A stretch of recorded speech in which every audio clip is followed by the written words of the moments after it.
Greetings, everyone. Pete Pardo here from Sea of Tranquility. Welcome to another episode of What's Hot with Sea of Tranquility. It's Wednesday, new release day here on the channel. Look who's here helping me out on this particular review, Mr. Davy Gallagher.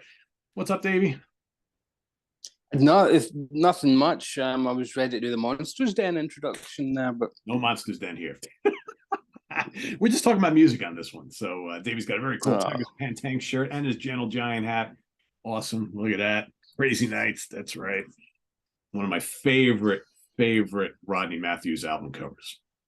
yes. And talking of tigers, I think someone might have been. Hmm, hmm. Did you So what we're plan talking that? about then? Did that just Yeah, happen? a little bit of both. A little bit of both. So this is the rare Californian green tiger that they've been breeding out there. Probably as as response to the wildfires. And it's indeed the new album from Rival Sons, who we both absolutely adore. Yep. Absolutely love. Feral Roots was their last one, wasn't it, from 2019? And unchanged lineup. It's not that kind of band that chops and changes. But boy, here we go. Do you want to take us into it, Pete? Sure. Seventh studio album from this band, produced by Dave Cobb, Atlantic Records. This band has been on this kind of upward trajectory, but it's like measured trajectory, right? I think most Yeah. of us who are fans of this band are like, why is this band not huge? And Yeah. they're not huge because we're not living in a rock and roll world anymore, right? Unfortunately. And this type of music is not what the masses listen to. However, serious music fans, serious rock music fans know who these guys are. Most people dig them. And, they're one of the most respected of that kind of like younger breed. I hate to say younger because it's not like they're kids, right?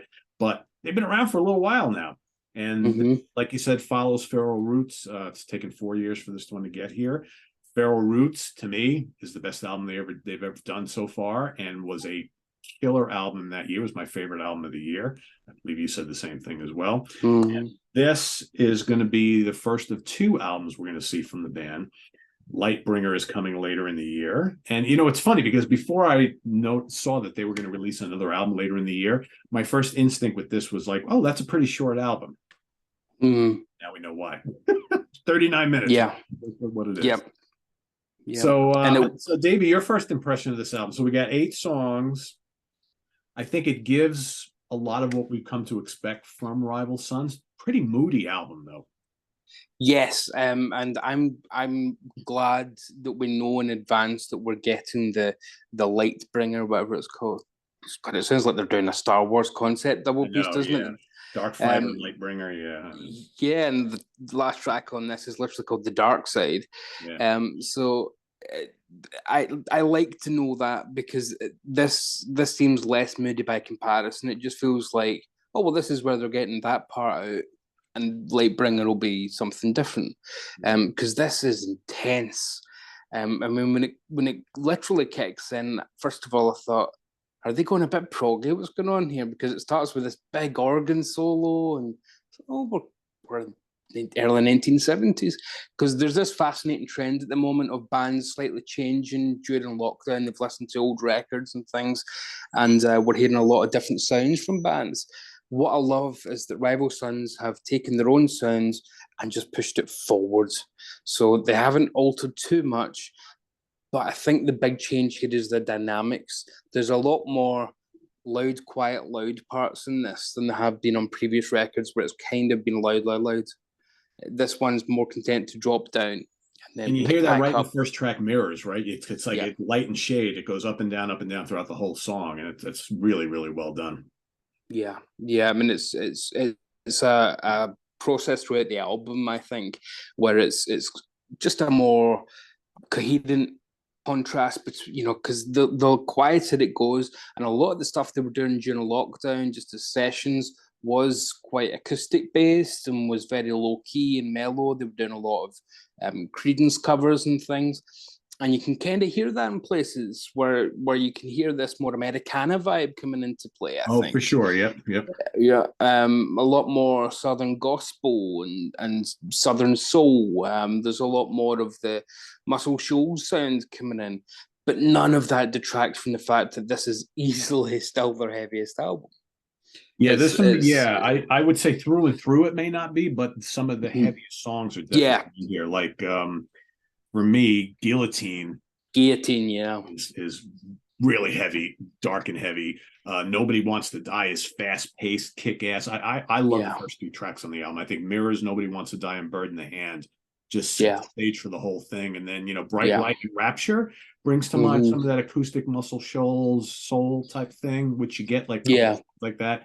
Guillotine again hits hard. Horse's Breath and Dark Side are the longest songs on the album, and they're the last two. And those are kind of dark and light and shade, and like Dark hmm, Side's got some heavy riffing and then some lighter stuff. And yeah, it's pretty varied. And what's really funny is that like throughout their career so far, we've often compared them to like Zeppelin and Free and Bad Company and bands like that. And when you go and like you read interviews with them, it's like they never talk about any of those bands. They're always like, we listen to gospel stuff when we listen to old time rock and roll. And yeah. it's just interesting how like how we perceive their music is not really how they perceive their music. And speaking of today, so Jay Buchanan on vocals and acoustic guitar. I almost did a double take when I was looking through the booklet and I saw him with the like the bleach blonde hair and much shorter. Yeah, Is that Jay? Like what yeah. happened there? Scott Holiday on guitars, Michael Miley on drums, David Bestie on bass, and Todd Ogle on keyboards is the band. And like Davey said, they don't. This is the same band they've had for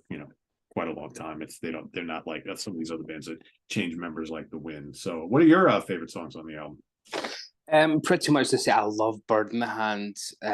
There's so much crunchy, fuzzed out guitar on this that Yeah, I just absolutely love. It's distortion all over the place, drenched in reverb and feedback. But then on a track like Bird in the Hand, there's this wonderful arrangement and there's this great slide solo towards the end. I think, wow, live, I can imagine that going on for 10 minutes and nobody complaining. It sounds absolutely fantastic.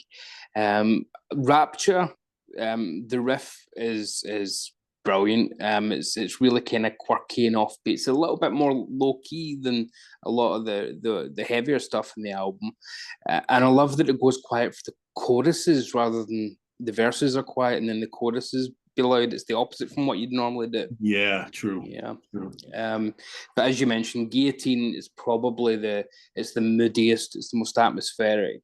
It's just got a horrible, nasty vibe to it. It's brilliant. It's quite menacing. There's vocal effects all over it. With the theme that runs throughout the album of self doubt and am I closer to heaven or am I closer to hell? It's a real menacing dark piece that lyrically just fits perfectly. I think Jay is a brilliant writer for the kind of music they make as well. And I think you can draw that comparison to John Fogerty actually, where he writes for the kind of stuff that's perfect for their music. Although I wouldn't compare them too much to Creedence themselves, you can certainly tell they've listened to a lot of Creedence's more heavy tracks, like Bootleg and Tombstone, some of the more epic stuff. yeah, some of the more epic stuff. And Dark Side gets to show his more beautiful voice on that. It's a much more Americana type track, and it's cool to hear more acoustic stuff from them. But then that gives way to much more heavy stuff later on in the track. So even the one nominal softie in the bunch, no, there's no softies. This is 8 tracks, and they are all just varying degrees of absolutely ridiculously heavy. Ridiculously heavy. I mean, Nobody Wants to Die that's a radio track. That should just be everywhere. And I think what really you mentioned that a lot of us are just like, why are they not getting played? The reason a lot of us are kind of wondering that is because Greta Van Fleet are, and they're playing the bigger venues. And to us, they just sound so derivative of, I've got hope for the third album, hopefully they can escape that Led Zepp comparison. But these guys to me are, yeah, you can hear influences if you want to hear them, but they do everything so original and interesting anyway that they just deserve a bit more success. I know they're on an upward trajectory, but as you mentioned, it's slow and steady rather than the Greta Van Fleet kind of, straight up. Yeah, for sure. For sure. Yeah, it's interesting how we both commented a lot on how there's a lot of heaviness on this album, and it is fairly dark, and you have to wonder what the next album will be that's coming later this year. Is it going to be, because we've seen bands do this before, they'll release like kind of like what maybe could have been just a regular length or even a double album, and they release two separate from each other, and it's like the yin and yang. So you have to wonder if the next album will be that bright, cheery, maybe even poppy, bluesy album from them. Who knows at this point? I guess we'll just have to see. But I love the production of this. I think Jay is one of the great singers of today. I mean, he sounds amazing on here, as he always has.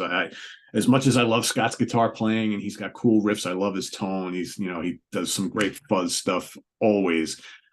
Jay Buchanan is, I think, the secret weapon in this band. He's such a great singer, and he may remind of Paul Rodgers and whatnot, but I think he's really developed his own style over the years, and he's amazing on this album. I won't go out and say that this has topped Feral Roots. I don't know if they're ever going to, in my eyes, if they're ever going to release an album that's going to top that. But this is really, really good, really, really good. The only issue I have with the production on this, I like it needs a swampy production because they're that kind of band. Yeah. They're a full-on rock and roll band. So I don't want to hear a spatial audio. I don't want a Dolby Atmos of this. I want it to sound full-on, in your face, bang. But I think that Dave Best on bass, I can't hear him very often. That's the only complaint I have. Yeah. The guitar is so incessant, and they're a guitar-led band, so that's fine. But even on drums, Michael Miley, a lot of the time he's having to just pound to keep up. So I think the rhythm section need more of a showcase to become a fuller band, because you're right, it is very much Jay and Scott as they're almost rival sons, to be honest. You could do it as a duo and then just session guys the way they're working at the moment. The keyboards are nice, but then you're not going to get full on Hammond organ throughout the whole thing. It's not what this is all about. But they add a nice little element, especially on the mellower sections. You can kind of hear it coming to the forefront, which is it's good to have. I mean, he's and at the start of Horse's Breath, it goes a little bit Dark Side of the Moon. The big long kind of intro with it feels more ambient than anything they've done. So it definitely does sound like an evolution for the band. I'm more intrigued now to see if this is the dark side. It definitely is. It's called Darkfighter, but the last track is called Dark Side. It always throws me off which one's which. But if this is the dark side, I really want to know what the light side does sound like later in the year. That's going to be fascinating to kind of hear, because I can't hear them going bubblegum pop. I don't think we're going to be getting that anytime soon.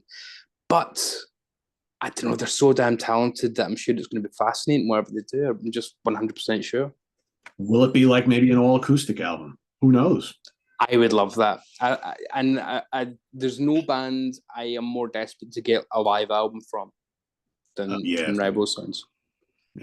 Or a live concert film, anything, because they're perfect for that. I can just imagine some of these tracks these being the DNA, but the live versions being the full version that you would actually want to hear. Yeah, and I've seen them live, and they're quite good live. So yeah, that would be something. Well, maybe someday. We'll see.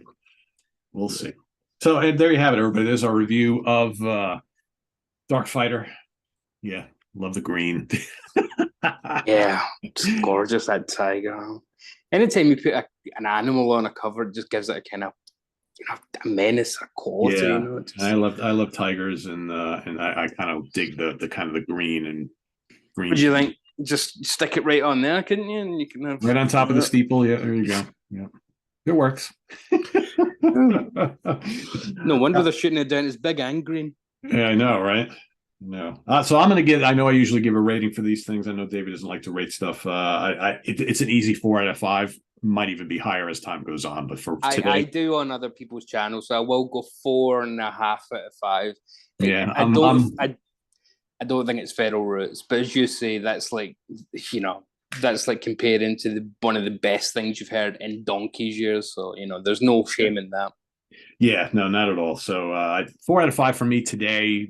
It might push even higher as we go on. I don't think this band has ever done anything less than a 4 out of 5 star album. I mean, all of them No. are 4 plus in my book, and this is another one. So if you haven't heard it yet, go out and get it.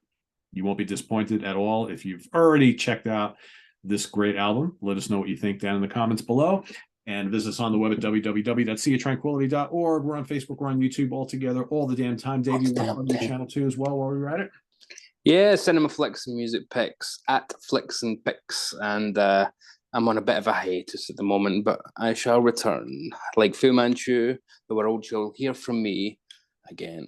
And you can find Davey here on Sea of Tranquility on the Curse of the Collector as well as the Monsters Den. So stay tuned for future episodes of that, and we'll see you real soon here with more stuff. I should have another couple of reviews for you coming up today, so stay tuned. Don't touch that dial, and we'll see you then. For Davy Gallagher, I am Pete Pardo. Thanks for watching, everybody. See you later. Bye bye.